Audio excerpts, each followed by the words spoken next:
What's up guys, I'm Phoenix Master 1 and welcome to my breakdown of the Choose Your Legends 1 Redux banner that came out of nowhere. I'm slightly late to it as I'm getting back into the groove of things, but still wanted to cover this banner. So here we have got Harmonic Ike as an Axe Infantry unit yet again. I kind of wish that they switched up the weapon types of these units or even the movement type. I would have liked that. Maybe have Ike use Durandal, which wouldn't make sense, but if you are repackaging these characters, then might as well have some fun. So if you missed the glory days of Brave Ike, then you can experience it with this alt, because Harmonic Ike is going to be one of the best Omni tanks that we have got in the game right now. And he also gives out unique support with Radiant Hero status. So his Irvine Brilliance does have -1 special trigger, and it does have Bulwark built in it, which can be helpful along with the Korin Ring, because with the ice tiles, it can be another obstruction for the enemy, and it can also help you a lot against the range 2 style enemy units. So it's good to have always in Aether Raid's offense. And then at start of turn, he can grant himself and the allies in 2 spaces the Radiant Hero status, which is really insane, and also the Dull Alt status. So Radiant Hero has got Distant Counter and Close Counter built in it, which is going to be freeing up the Slot A and Sacred Seal or even Attune slot of many of the units, which can be helpful even if you're not going to be using him as your primary tank. So he is always going to be able to give out that support, and this status is really stacked, giving you Omni +5 to your stats and also 10 flat damage reduction on the first attacks of the enemies, including the brave hits. It also gives you true damage based on your max cooldown multiplied with 4, and it does not give you any kind of true damage on your AoE specials, but still a really solid effect for tanking. And the Dull All is also helpful for just ignoring the visible buffs. So this status effect is given at start of turn, keep in mind. So if you're going to be using him in Aether Raid's defense, then he's not going to be immediately having that active. He is going to be having that when his phase starts. So that's something that you need to keep in mind, because a lot of times we have got these status effects that are applied both at the start of player phase and enemy phase, but this is not one of them. He also has a bunch of effects in his weapon that are always going to be on. You cannot turn them off, they are conditionless. So he gets Omni +15 to his stats straight up, and also 25 true damage. He has got 2 layers of flat damage reduction, one having the 15 flat damage reduction against the regular attacks, and if you trigger any kind of offensive special, then he gets another layer of it. And along with the special, he is going to be extremely tanky. And then he has got -2 cooldown, first follow-up pre-impulse, which is going to be making him just blast the enemies with his special after eating some of the hits. And he does have patience as a slot B skill, so he's pretty much going to be able to trigger it most of the time. And he can do a lot of damage with his special that scales off the unit or foe's defense, and it also heals him up for 50% of his max HP. So that's the reason why plus HP IV is actually not that bad for him, and it also gives him the full damage reduction piercing on these special triggers. And then he has got the signature Ike effect, which is the forced foe desperation. So this is going to be synergizing well with the unpierceable damage reduction that he has got, and this is an effect which can be good as long as you have got a lot of unpierceable damage reduction. And if the enemy has got some kind of infinite true damage, then you're just going to be giving them the free desperation, and with the potent hits and everything, they might be able to kill you. So it's good as long as you're at top of your game. If not, then this is just going to be helping the enemy, as we have seen with Emblem Ike before. He also has any kind of deep wounds effect, so he's going to be healing up HP when he's going to be triggering his special against those kinds of effects. It also has Null Counter Disrupt built in it for the Omni tanking, and it also gives him the 40% unpierceable damage reduction. And if the enemy is hitting him consecutively, which they are going to be in a lot of these scenarios because of the forced foe desperation, then he's going to be getting 70% unpierceable damage reduction from second attack onwards. So this makes him extremely tanky with the flat damage reduction that he can get on his weapon. and combine that with a lot of these solid support units that we have got nowadays, and you've got one of the best Omni tanks in the game. There are still going to be matchups where he may struggle, and Hardy Bearing is something that you'll need to watch out for. Reflex is a really good status effect if you can give that to him with Legendary Black Knight or Tea-Time Ingrid, and Reflex status is just in general a pretty good status with his Patience slot B skill. He also has a Harmonic button, so this is going to be giving Resonant Shield status to himself and his allies from Path of Radiance and Binding Blade, and he can also refresh the highest HP ally from those titles, and if there's no ally from that title on the map, then he can just refresh himself and also re-enable the Kanto. So this is really good for summoner duels, and this gives you the flexibility because even if you're not going to be having any kind of unit from those titles, you can make the full use out of this. I'm glad that he's not a duo unit because he would have appeared a lot more in Arena if that was the case. For his passives, he has got Warrior's Blow as his slot A skill, which is going to be the defense version of Duelist Blow of Attune Ryoma. But keep in mind that this only gives you the flat damage reduction on the enemy's first attack, and if you get doubled, then you're not going to be having any kind of flat damage reduction on the double of the enemy. So that's something you need to keep in mind, but still the full tempo effect that you get out of this slot A skill is extremely good. And you also have the true successor of Quick Riposte in Patience. This is not a skill that is locked to only infantry units. Cavalry units and flying units can also have it, and this is going to be a 400 SP slot B skill, which means that this can help you in the arena scoring. So it is going to be inflicting the forced vantage on the enemy, which is going to be helpful with any kind of reflex status, or if you use Jehana Lance for example, because you can still reflect the damage on your first attack when you force the enemy to attack you first, and this is going to be inflicting -4 defense, attack, and resistance debuff on the enemy, and also the follow-up Denial. It gives you the true damage and flat damage reduction based on 20% of your defense, so this is just better than reopening for any kind of cavalry or flying unit for example, and it also has the healing on top of it. Now, the thing with this skill is that you want to give this skill to a unit who can at least have 30 or more visible speed, because that is needed to get the potent follow-up attack out of the skill.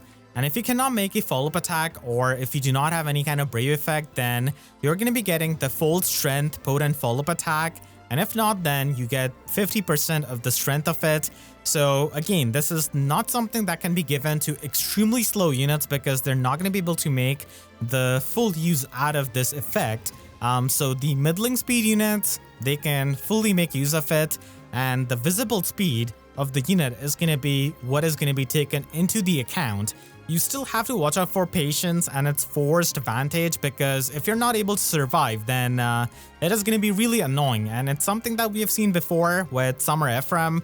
And because this skill has the forced vantage, you're also locked out of Hardy Bearing Sacred Seal, because that's going to be disabling the forced vantage basically. He also has Brutal Tempest in his slot C, which can give him pretty nice retreat option with the Kanto, and this is going to be a good general skill. But if you're going to be using him mainly for the Omni tanking, then I guess Breath of Life is going to be a bit better.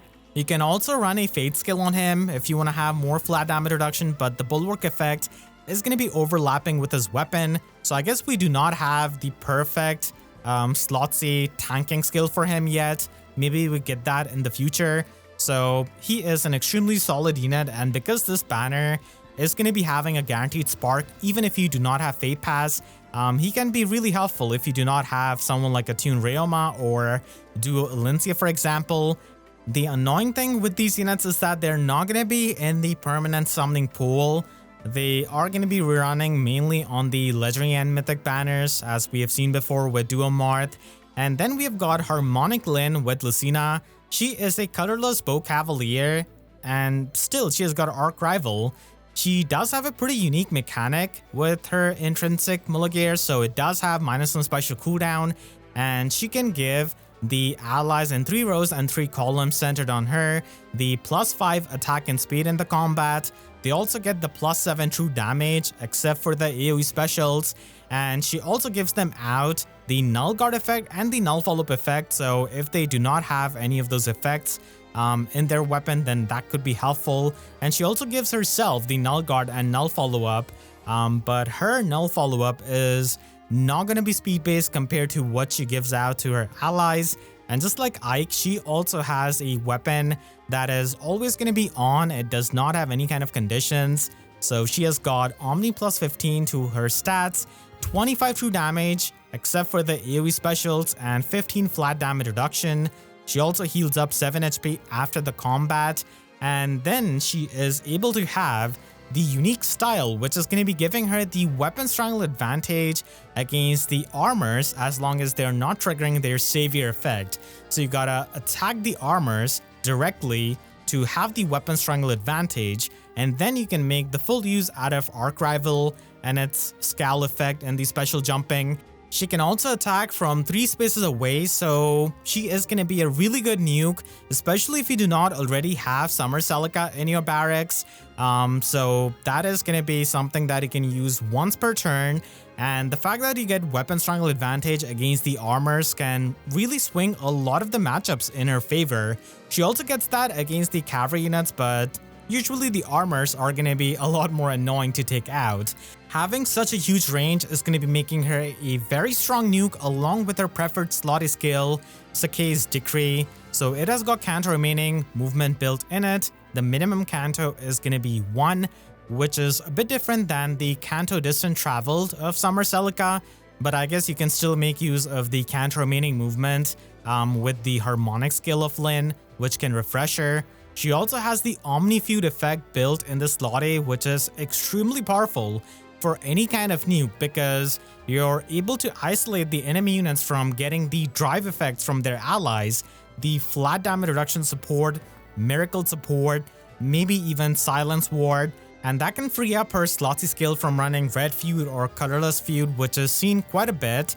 So this is very good for a nuke, especially one with such a huge range. She also has Omni +9 stats with this, 7 true damage and 7 flat damage reduction. So having more true damage is always going to be helpful when you're going to be up against the bulkiest units in the game. And she can also get the potent 100% follow-up attack with the speed check, which is going to be helping her finish off the enemy units and can also be really strong against a lot of the shield fighter Far Saviors. And she can give out the empathy and the player phase 40% damage reduction status to herself and the allies in 2 spaces at sort of both player phase and enemy phase. So the empathy status is really good, but the player phase damage reduction is whatever because we have got so much piercing nowadays that it doesn't really matter as much. She also has a harmonic skill which can give the resonance blades status to her allies from Binding Blade and Awakening, and she can also refresh the highest HP ally from those titles.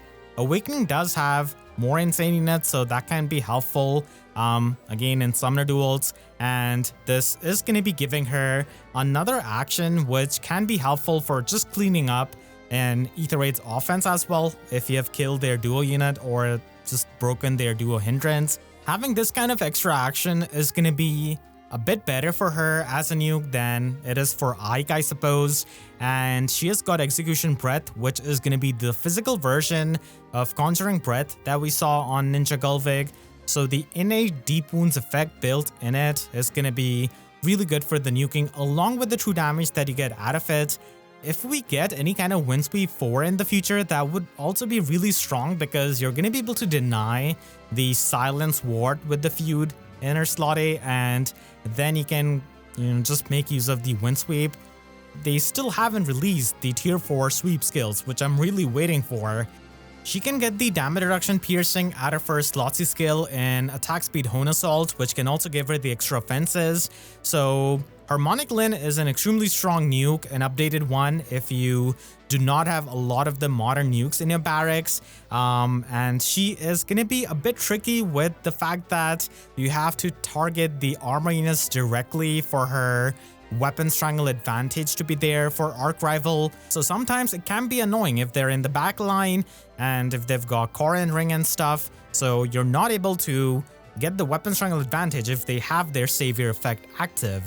And the final unit from this banner is going to be Vanitas. So she is going to be color sharing with Harmonic Ike, being a green armor dragon, and she brings the new arcane outburst for a lot of the older dragons. I'm going to be making a full video going over the builds and the best users of this weapon. So this does have slaying built in it and also warp blocking, which means that the units do not need to run barricade or higher ground or lower ground. So having that just built in this weapon is good for the support, and it also gives resonant blades and resonant shields to the unit and the allies in 2 spaces. So right from the get-go, having these status effects can be helpful towards a lot of the skills and effects. And this weapon also has the unconditional stats. So with Arcane Fell Arts, you needed to use your attack stat to get the full stats out of the weapon, but this does not have any kind of attack scaling.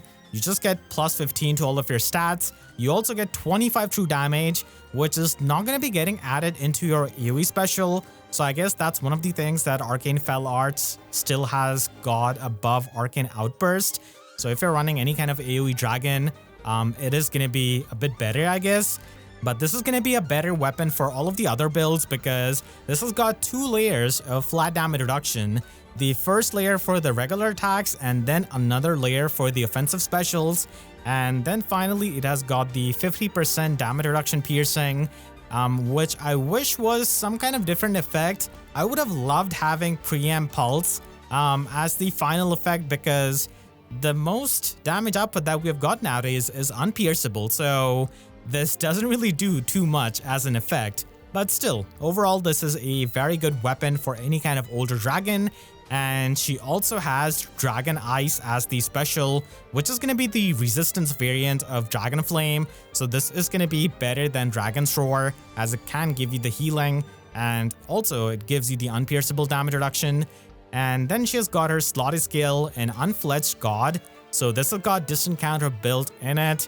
And after she has acted, or if she's defending an Ether Raid's defense, then just like Attuned Hector, she can immediately set up the Divine Vein Stone terrain.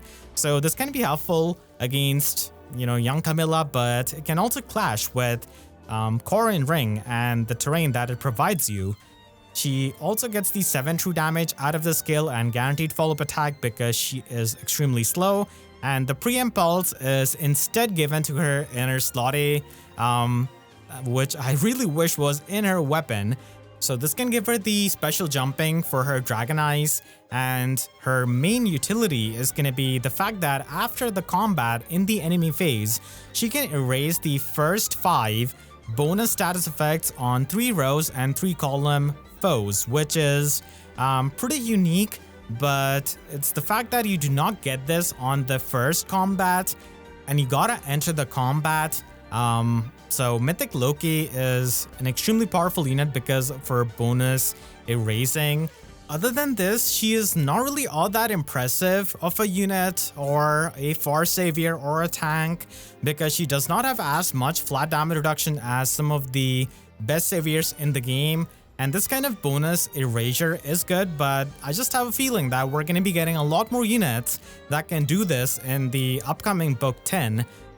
So this is going to be the silver lining for Vanitas, and she does have Scowling Fighter, which can give her the bulk and the scowl effect. And then she has got the twin magic save, so it can give her the extra bulk as she can trigger the damage reduction out of Dragon Eyes twice in a single round of combat.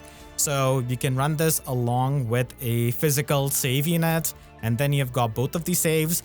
So her fodder outside of her arcane weapon is not really all that useful for non-armor dragons as they cannot get the Scowling Fighter and the save skill.